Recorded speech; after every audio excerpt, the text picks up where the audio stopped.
Guys, funnily enough, I think I was the only person reporting that Nissan would be a subsidiary of Honda. Bizarrely, almost everyone in the media, I didn't see anyone mention this. Literally, Automotive News, Car Expert, Inside EVs.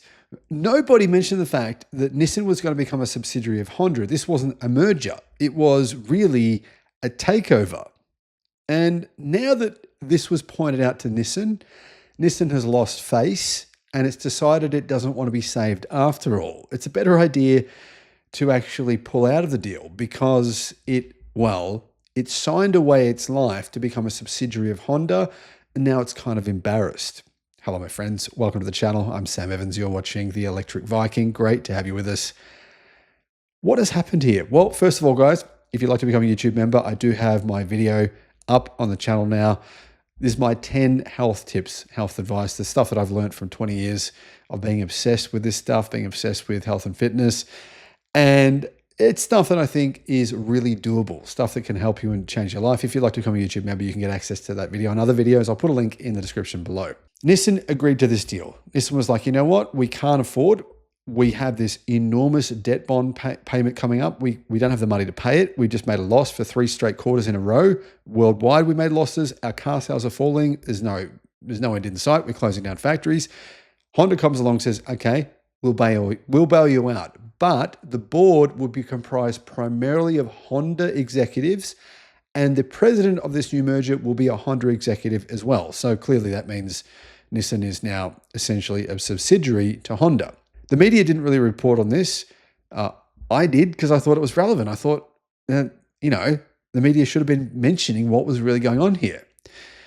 Anyhow, turns out Nissan's not very happy anymore because it's lost face. It's sort of like, hang on a minute, this is true. we don't have power over our own company anymore. Honda can just do whatever they want, and that's true. But Honda is taking on this risk, aren't they? I mean, I think it's a fair deal because Honda is taking on a huge amount of risk. Now, when you look at Nissan's decisions lately, Nissan are doing some really weird things.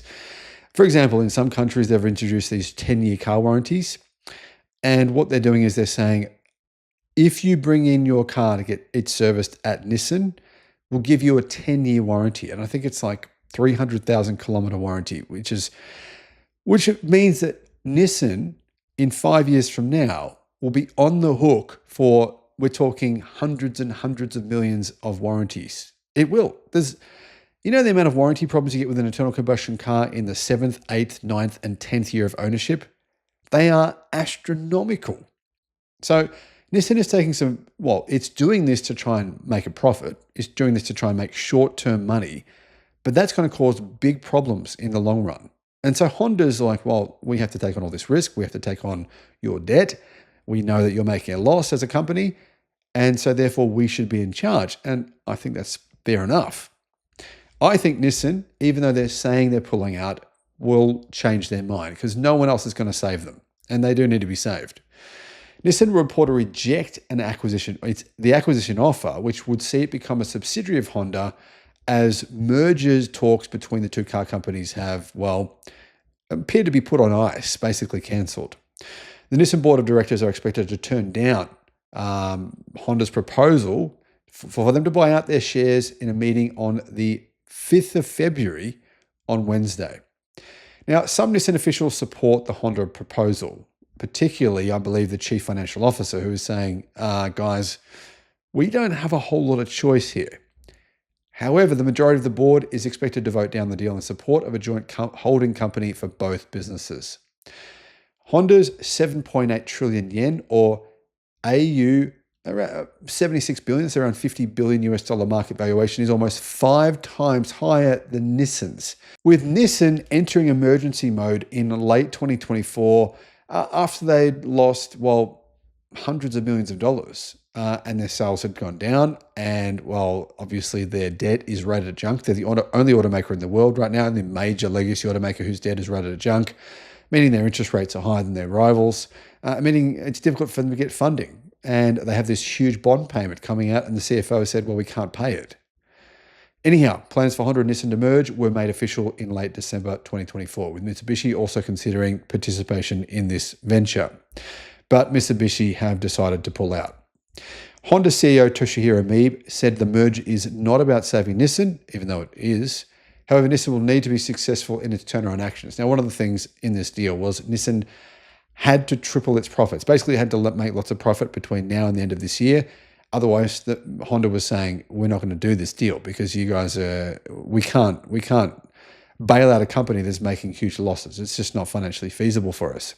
So Nissan is under a lot of pressure to revamp the company, to basically cut costs. And obviously, many of Nissan's factories are just completely inefficient. They're not producing enough cars to make a profit. Nissan are cutting production and their workforce worldwide. They're cutting around 10,000 staff worldwide. They're going to close several factories, shutting down certain production lines in the United States and in China as well.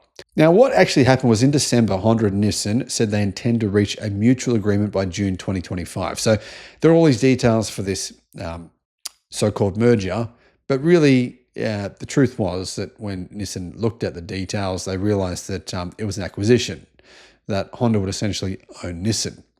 Now, if the merger is given the green light, the brands intend to create a joint holding company listed on the Tokyo Stock Exchange in August 2026, but Honda would be essentially in charge of this venture.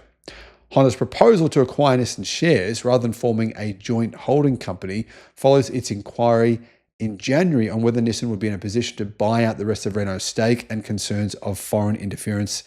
So Honda is saying, Nissan, we don't want any part of Renault. Buy them out and then we'll all be sweet. And Nissan's gone, buy them out with what? What money are we going to buy out Renault with? So, basically that's not going to happen. Anyway, the Honda-Nissan merger would see it become the third largest automotive group in the world, technically based on sales from last year, but by the time the merger actually happens, they definitely won't be the third largest. BYD will almost certainly have overtaken them. That would mean that they'll be behind the Toyota Group, the Volkswagen Group, Hyundai Kia Group, and by the time it happens, if it does happen, also behind BYD. Maybe behind some other Chinese companies as well. Here's the thing. The Japanese automotive industry it's finished. Guys, this is the beginning of the end. This is the beginning. This is the Kodak scenario. This is a BlackBerry scenario.